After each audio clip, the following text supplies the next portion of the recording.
Abordons maintenant les coordonnées cylindriques. Ce n'est que l'équivalent des coordonnées polaires, mais en 3D. En réalité, on a encore le plan des x, y. Ici, on a notre distance r de l'origine des axes. L'angle θ que ce segment-là, R, fait avec l'axe des x. Donc ça, c'est pour nous positionner dans le plan des x, y. Puis après, pour aller dans l'espace, on monte ou descend évidemment d'une quantité d'unités en z. Donc, il y a une coordonnée qui est pareille aux coordonnées cartésiennes, qui est la troisième, pour le z. Puis je passe d'un système de coordonnées x, y, z à un système de coordonnées r, θ, z. Pour le jacobien, il faut encore ici modifier l'écriture. Donc, ce ne sera pas x, y, z, mais ça sera uv.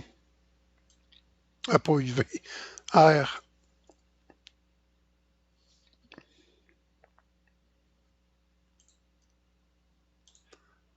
θ, z.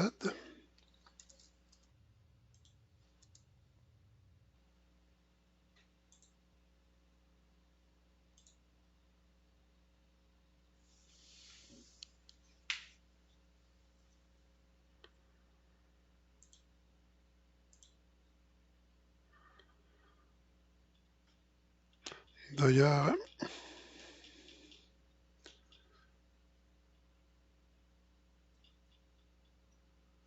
si on revient dans les coordonnées polaires, il y avait un autre ajustement. J'avais fait une correction, c'était pas la bonne. J'étais resté avec la théorie, mais nos variables sont r, θ ici.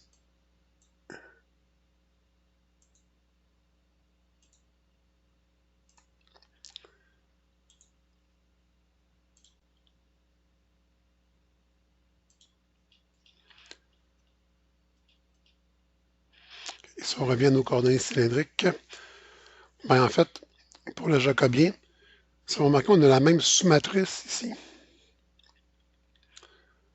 Ça, c'est la même.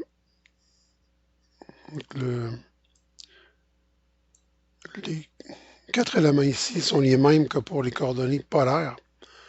Donc ici, là, j'ai la même sous-matrice que pour les coordonnées polaires.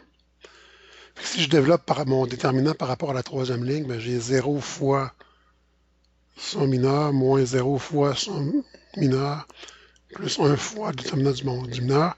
Fait qu'il me reste 1 fois le déterminant de ça ici. C'est exactement la même chose que j'avais pour les coordonnées polaires. Donc j'ai le même jacobien, c'est R. C'est qu'en coordonnées cylindriques, c'est exactement la même chose que pour les coordonnées polaires, mais à 3 dimensions. J'ai mon jacobien R ici, qui vient multiplier.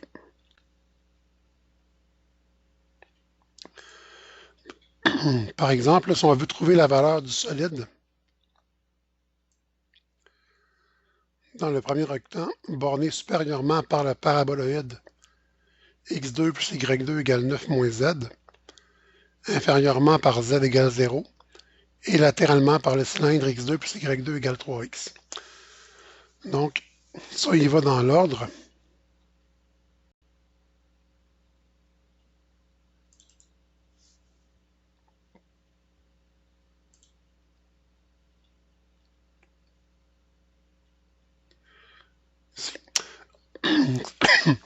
Ce qui peut être bien, c'est d'identifier qu'est-ce qui est le plancher, entre guillemets, le plancher, le plafond et les murs.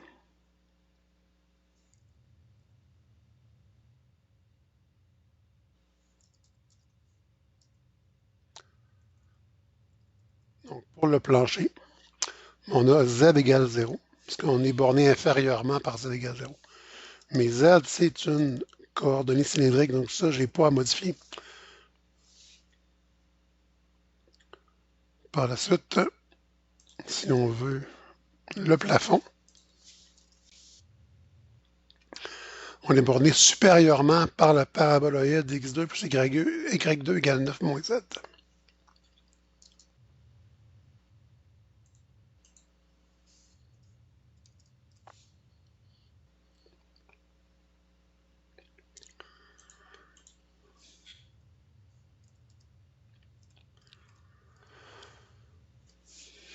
Ce qui fait que si j'isole mon Z,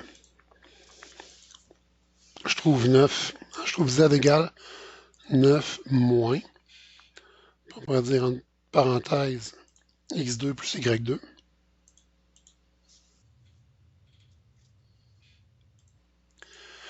Si je passe en coordonnées cylindriques, j'ai 9 moins, puis vu que c'est la même chose que pour les polaires au niveau du x du y, ben ici R c'est la racine de x2 plus y2, x2 plus y2 c'est R2, R carré. L'équation de mon paraboloïde devient z égale 9 moins R2. Puis pour les murs, en fait, même les murs vont nous dire quel système de coordonnées on doit utiliser. Comme ici, on a un cylindre, donc ça va être tout à fait naturel d'intégrer en cylindrique. Puis latéralement, donc c'est ça, donc le contour, les murs sont donnés par le cylindre x2 plus y2 égale 3x. Puis vu qu'on est dans le premier octant, ça veut dire les x positifs, les y positifs, les z positifs. Donc la trace dans le plan des x, y, c'est le demi-cercle supérieur ici. Donc les murs, ça veut dire que mon demi-cercle ici va s'élever perpendiculairement là, au plan les murs de mon solide. Il faut que je le mette en équation cylindrique. On a x2 plus y2 égale 3x. x2 plus y2, c'est R2. On a fait quelque chose de semblable en coordonnées polaires. Égale 3 fois x et r cos θ. Donc, si je divise par r de chaque côté, j'ai r égale 3 cos θ, qui est l'équation de mon cercle dans le plan des x, y, ou encore de mon cylindre en 3 dimensions. Puis là, maintenant, il faudrait écrire le volume égale quoi?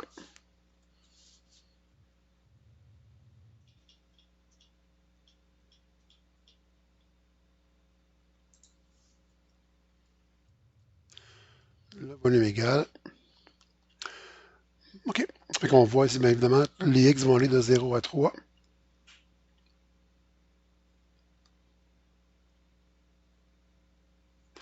N'oubliez pas, quand on a l'équation ici en polaire, ça nous donne le diamètre de notre cercle. Puis le K, ça veut dire qu'on est en symétrie sur l'axe des x.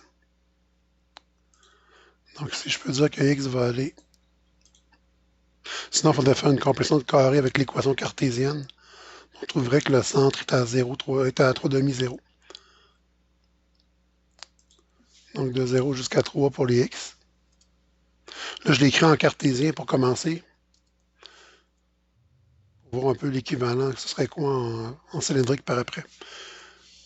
L'intégrale. Y allant de. Donc, ça faisait que je fasse des tranches ici comme ça. Mais y irait de 0 jusqu'à l'équation du demi-cercle supérieur. Puis j'isole y dans mon équation, ça me donne la racine de 3x moins x2.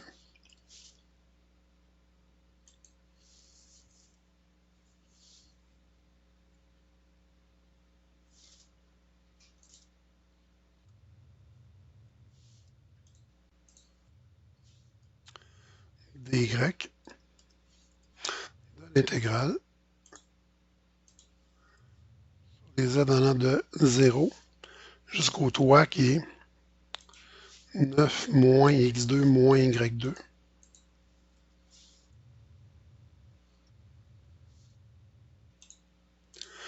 Puis je fais le volume, donc j'intègre la fonction 1 en intégrale triple dz. Ça, c'est vraiment pas agréable à intégrer. Ça donne des formes assez complexes à intégrer. D'où l'utilité de faire un changement de variable, de passer aux coordonnées cylindriques. Donc, si on passait aux coordonnées cylindriques, on obtiendrait quoi? L'intégrale pour θ allant de. Donc ici, on l'a vu précédemment, l'angle va de 0 à pi sur 2 parce que j'ai un demi-cercle.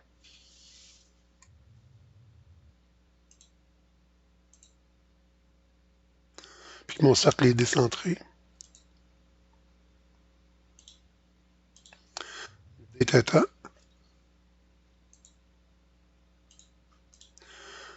de l'intégrale sur les r allant de 0 jusqu'à l'équation du demi-cercle. Donc de 0 jusqu'à 3 cos θ.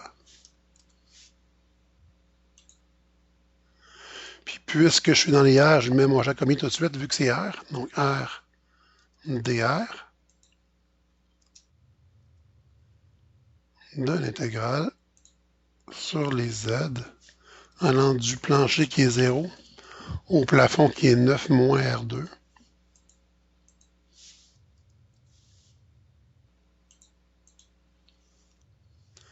Dz.